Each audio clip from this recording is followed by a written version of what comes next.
Jorge Beltrão Negromonte was not an ordinary criminal. Long before the murders shocked Brazil, his life was already marked by instability. People who later investigated his past described a man disconnected from reality, someone who struggled to exist within the rules of normal society. Jorge was born in the state of Pernambuco in northeastern Brazil. This region has long faced poverty, inequality, and limited access to mental health care.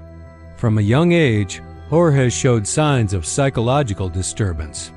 He had difficulty forming emotional bonds with others. He struggled to maintain friendships, and he often isolated himself from social interaction. Family members later described him as distant, emotionally cold, detached. As he grew older, these behaviors intensified. Jorge developed a deep resentment towards society. He believed the world was broken, corrupt, and morally impure. This belief did not appear suddenly.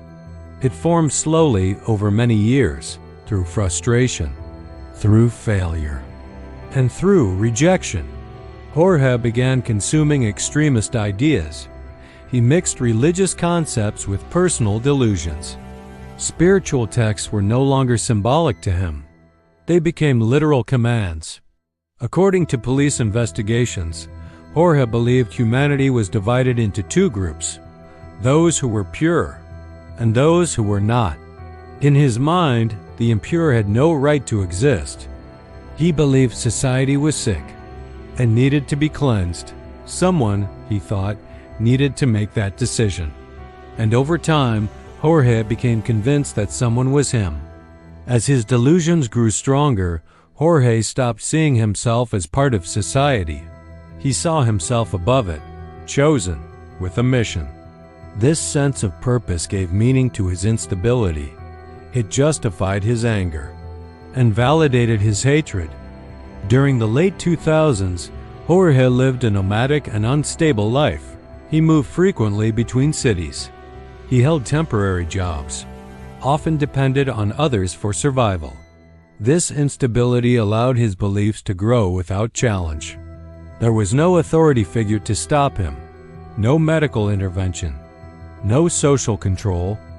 Eventually, Jorge met Isabel Cristina Pires. She was emotionally vulnerable, searching for belonging, searching for purpose. Jorge offered her answers. He spoke with conviction and authority. To Isabel, he appeared enlightened, someone who understood truths others ignored. She became emotionally dependent on him, and his reality became hers. Soon after, Bruna Cristina Oliveira entered their lives. Bruna was younger, also vulnerable, and also searching for direction. The trio formed a closed emotional system. They isolated themselves from outside influence. Inside this circle, Jorge was the unquestioned leader. His word was law. His beliefs were truth. Together, they developed a shared ideology, a belief system where murder was not wrong, it was necessary. They believed killing was an act of purification, a way to cleanse the world. They justified violence as sacrifice and dehumanized their future victims long before any crime occurred. To the outside world, they appeared ordinary, quiet, reserved, unremarkable. Neighbors noticed nothing unusual. There were no obvious warning signs. But inside their home, the ideology continued to grow. They spoke about destiny, about selection, about sacrifice, and eventually about action. By the end of the decade, the cult was complete. Belief had fully transformed into intent, and intent was about to become reality. Their first victim had not yet been chosen, but the decision to kill had already been made. And this is only the beginning. This story continues in the next part. Subscribe to the channel to follow the full investigation. Part 2 and Part 3 will reveal what happened next.